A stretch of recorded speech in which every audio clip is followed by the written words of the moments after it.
Good morning and welcome back to the Livingston Parish News Morning Show. My name is McHugh David, publisher and editor of the news. Appreciate you joining us this morning. If you're watching us live, thank you for that. You can also check these out at www.livingstonparishnews.com/podcast. We have audio and video versions there.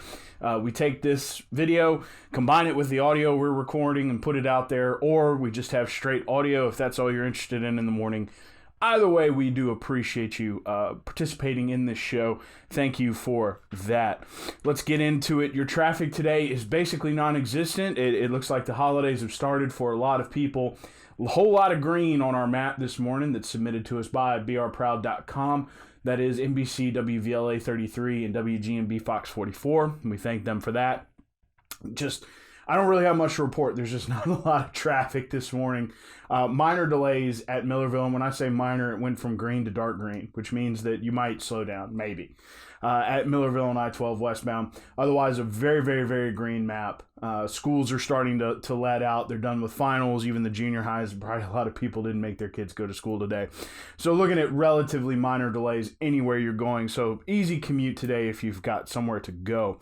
It is 36 degrees outside, quite cold. You're looking at a high of 59 degrees, so not going to quite break that 60-degree mark. 44 is your overnight low. So as I mentioned yesterday, we are going to be seeing a little bit of a warming trend. Excuse me as I adjust myself here in the chair. So let's get into it. Before we actually get into anything else, we do want to mention that last night at the parish council meeting, parish president Leighton Ricks did announce that he has prostate cancer. Now, they caught it very early. His doctor is optimistic. Mr. Ricks himself is optimistic. He will be having immediate surgery next Friday, which is pretty quick turnaround. If you've never had surgery, getting it in a week is quick. But his doctor wanted to get it out before it metastasized, which for a guy his age, apparently it would do that quickly, which also means that the cancer would shoot off to other parts of the body. So we wish Parish President Leighton Ricks the best of luck. We're all thinking about him. Please, over the Christmas holiday, keep his family in your thoughts and your prayers moving forward. Now, before we get into the actual parish council meeting, it's quite a rapid fire day yesterday at the courthouse with regard to Cynthia and Dennis Perkins. Mr. Perkins' lawyer did file a motion to be removed from the case's original lawyer, Mr. David Borland out of Baton Rouge. He has a new one, Mr. Jarrett Ambo, who came out and made a couple of announcements yesterday. First, both Cynthia and Dennis Perkins have pled not guilty to the bevy of charges brought to them through the indictment that was passed by a grand jury. That would have been Wednesday. There was a very impromptu grand jury gathering on Wednesday as the AG's report kind of came to fruition. 150 charges, as mentioned, 78 for Dennis, 72 for Cynthia. They passed that, which will be used by the prosecution in court. It does not necessarily mean guilty or innocent. Those are just the charges that they have chosen to bring forward in the case. Now, as mentioned, Mr. Dennis Perkins has a new lawyer. Again, that man's name is Jarrett Ambo. He is also out of Baton Rouge. Not guilty plea. He also said that the cupcake incident, which we'll talk a little bit more about in a minute, was a joke, that it didn't actually happen, and that they will be fighting that piece of the case. The cupcake incident we were talking about is, according to charge number 15 and charge number 89. Charge number 15 is against Dennis Perkins. It alleges that he ejaculated on cupcakes and then gave them to Cynthia Perkins to distribute to her kids at school. The charge number 89 insinuates that Cynthia recorded it and then distributed them. So both of them have pled not guilty to that. However, within all this, now that basically the AG report, the report itself is not out, it is not public yet, but the charges have been made. Once the charges were made, a lawsuit was filed on behalf of one of the children, or one of the parents of one of the children under Cynthia Perkins' tutelage, by Gordon McKernan, suing the school board, Cynthia Perkins and Dennis Perkins, basically all for negligence. So it will be interesting to see. There's now a new lawsuit, sort of a side lawsuit in the kitty that'll be working through along with the main suit as against Cynthia and Dennis Perkins. So keep an eye on both of those. They are not really divergent paths. They'll probably be running parallel. The lawyer who filed the suit on behalf of the parent is hoping for a quick resolution to that side and to their lawsuit. Unfortunately, there probably won't be until the prosecution goes through their case, and then in front of a jury, since they pled not guilty, and then the defendant goes through their case, and we'll see what happens from there. Both the school board and the sheriff are continuing to not comment as the investigation and the trial are ongoing. So no date on that trial just yet. We're waiting to hear about that, but obviously they got all this in before the holiday. We all know everything kind of shuts down for the next 2 weeks.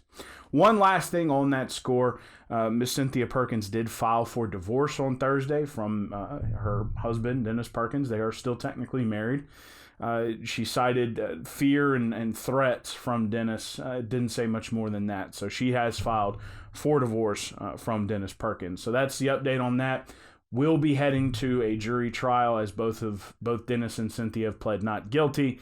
We'll be keeping you updated as things go forward, but it's been a rapid fire couple of days as the charges finally came out.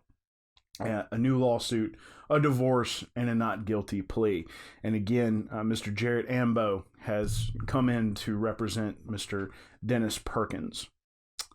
Parish Council last night, we talked about Parish President Leighton Ricks making his announcement. Couple of things that happened during the meeting. One of the main ones was what we talked about yesterday.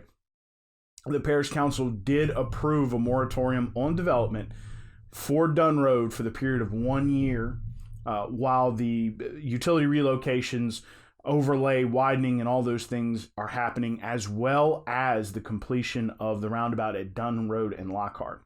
According to Parish Councilman Maurice Scooter Keene, it's about more than just trying to get those utility relocations done.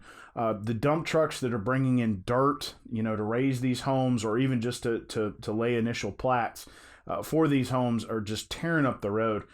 They've talked about putting in a weight limit. Unfortunately, the heaviest vehicles on Dunn Road are the dump trucks. The garbage trucks. Those are necessary. One of the things that Parish Council Attorney Chris Moody said was that you could put a weight limit on the road and give waivers or exceptions through that weight limit for things like dump trucks and that sort of, for garbage trucks. I keep saying dump trucks. The word dump trucks was used a lot at the meeting last night. It was a lot of talk about dump trucks, especially, some citizens came up and spoke and said there haven't been this many dump trucks. They're running 24/7. Every day, even on Sundays. So there's just a lot of commercial traffic through there, trying to put a stop to that so that they can get those utilities relocated and get that road widened and completed. And as Mr. Keene said, the new standard, since the state is doing the project, will be up to Lockhart standards, 190 standards. So it could handle a ton of dump trucks if they could just get the project started and completed. So that does not affect any current projects that have been permitted. That, as Chris Moody said, the attorney, that might get him in a little bit of trouble, but it will stop anybody going forward, at least for the period of 1 year. He said that the period of 1 year protects the council. It says, look, we're doing this for this specific project. Once the project is complete, this is over. Now, what is interesting is that anybody who would want to get approved for a project can go through the approval process through permitting and planning. They would just get stopped at the parish council point where they would say, okay, we're going to table this for the agenda 1 year from now or when the project is finished. So going to be interesting to see how quickly those things stop, how quickly the word gets out to those developers and those projects either get completed or the new ones stop. And see when those, right now you're looking at water line relocation and gas line relocation that still have not been done. And those have to be done before that road can be overlaid, widened, and subsurface drainage on either side is added. Also, the utilities have been relocated at Dunn Road, but for similar reasons, that project has not really kicked off as well. And at this point, probably will not kick off till after the first of the year. Also on the parish council sort of agenda last night, there was a couple of requests for proposals that came due with bids. They were discussed with the parish council. However, parish councilman Gary Talbert questioned the process. They had not seen the proposals. There was no committee to look over the proposals and give the okay to the parish council that what they were accepting was a good idea. The discussion between the council and Jennifer Myers, who is the finance director, and parish president Leighton Ricks, it didn't really get heated. It was just more of, we want to see these before y'all send them out for bid, and we also want to see these before you just show up and ask for an approval. In 2020, they're going to start working on a better process for inspecting requests for proposals and requests for quotes for large-scale projects, and for even some of these things were just for a year-end auditor. One of the problems was, and the reason it came up, was that the auditor bid, there was one who had bid just over a newcomer into the bid process and into the auditing process. According to Jennifer Myers, the price difference wasn't so much as big of a deal as the fact that LaPorte had been doing the audit for the parish for years, so they kind of knew what they were doing. At least that was her push. The push from the council was, well, maybe somebody new will find something different. A couple of citizens said that as well. And they wanted to know, can they not accept the low bid, which they can, given good reason. And the reason they gave was, experience from LaPorte, and, there wasn't that much of a difference in the bid. Parish Councilman Talbert was concerned about securing a contract that, two members of that council, which would be Tab Lobel in District 8 and Jeff Averett in District 6, both of them dropped out of those seats, and those races were won by Randy DeLatte in District 8 and Gerald McMorris in District 6. There's going to be two new members on the council, and they were worried about obligating a new council to a contract. But since 7 out of 9 are going to be on that new one, they ended up moving forward with LaPorte. But they're going to be getting better reports and better committee response to these RFPs and RFQs going forward, which is probably going to be a little bit better financially for the residents of Livingston Parish and, their tax dollars at work. So, getting out of the news cycle, going to run through sports real quick.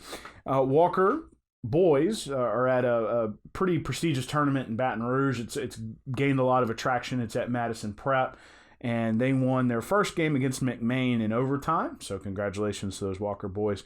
It's a lot of off-season tournaments going on. I say off-season, I mean, we haven't moved out of the basketball season, but we kind of gotten not a lot of single games, whole lot of big tournaments going on during the Christmas holidays, moving into district, getting started right after the first of the year. So keep an eye on www.livingstonparishnews.com/sports to keep an eye on all these tournaments and all these teams that are running around during the Christmas holiday. Albany and Springfield football players, this is interesting, we're kind of going back a season, are going to be taking part in a North Shore All-Star game.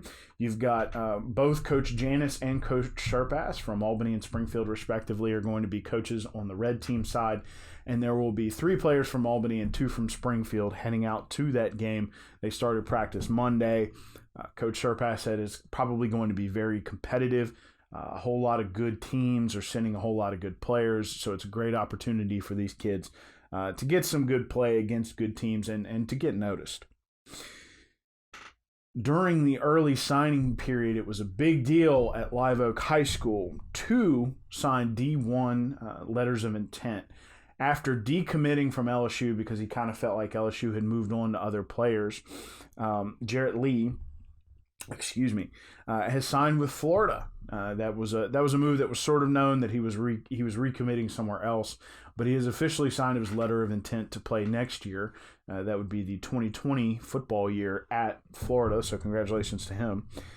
Live Oak running back Key Hawkins is going to Army, so he's going to go. He is committed to play at Army, which does a lot of heavy running, so it'll be I think that'll be a good fit for Mr. Hawkins. So congratulations to those 2 Eagle players for signing D1 letters of intent, or Division I letters of intent. Moving out of sports into a little bit of lifestyle, Ms. Camille Rios has won the Yes I Can Award for self-advocacy. Ms. Rios, Mr. David Gray kind of caught up with a welcome back to the school for her. She does have three prosthetic limbs. But as her teachers and her grandmother will tell you, that doesn't stop her from playing and having fun and doing her best to be a normal child, or you can't even really say normal in this day and age, but just to be a child and to just participate in life with her friends. It inspires her friends, it inspires the teachers, and she keeps a smile on her face. Now, as David will tell you, when she came in for the celebration, she got a little shy, tucked the head down a little bit. But we, I know that everyone at that school is very proud of her, that her family is very proud of her. And, it's a great thing in the community to have a girl that inspires folks like she does. So she as you can read, if you read online on the Facebook comments, everybody who knows her will say she's very deserving, again, of the Yes I Can award for self-advocacy. So congratulations, Camille, and keep fighting.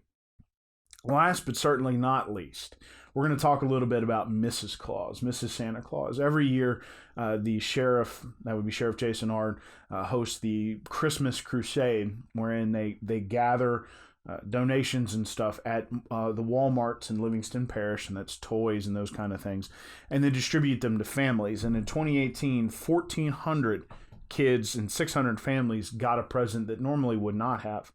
Well, this year, Mr. David Gray was able to kind of delve deep into the Christmas Crusade and find out that really the mastermind behind the whole thing, or the Mrs. Claus to the Mr. Claus, is Miss Erica Ard. That's the wife of Sheriff Jason Ard, and she doesn't do interviews. So when she did one with David Gray, he was a little surprised, but she agreed to it.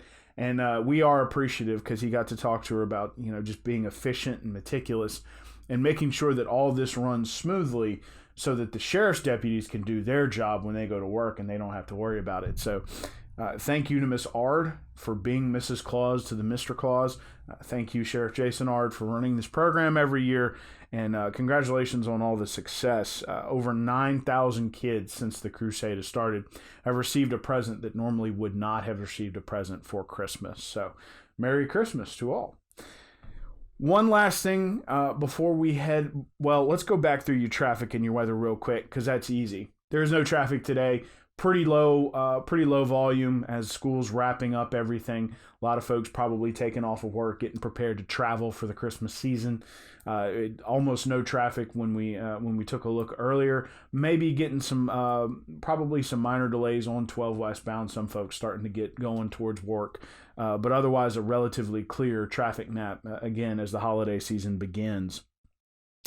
The weather today, 36 degrees is the current temperature, 59 degrees your high, 44 degrees your overnight low. So getting a little warmer, but it's still going to be cold outside at night.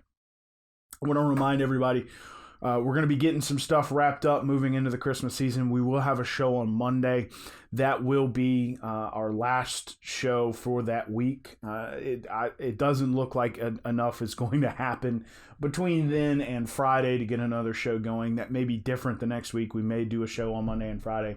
We will. You'll find out, because you'll get the little notification that says the Livingston Parish News is live now.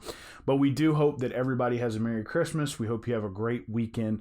One last time, my name is McHugh David, publisher and editor of the news, and we appreciate you joining us this morning, or anytime whenever you've listened on the Livingston Parish News Morning Show. Please remember, we're on Facebook, Twitter, LinkedIn, Instagram, and YouTube.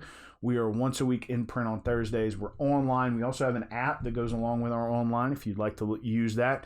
And we look forward to seeing you on Monday. And of course, Merry Christmas. Please stay warm today. And if you are traveling, we hope you have a safe trip, and we will catch you next week.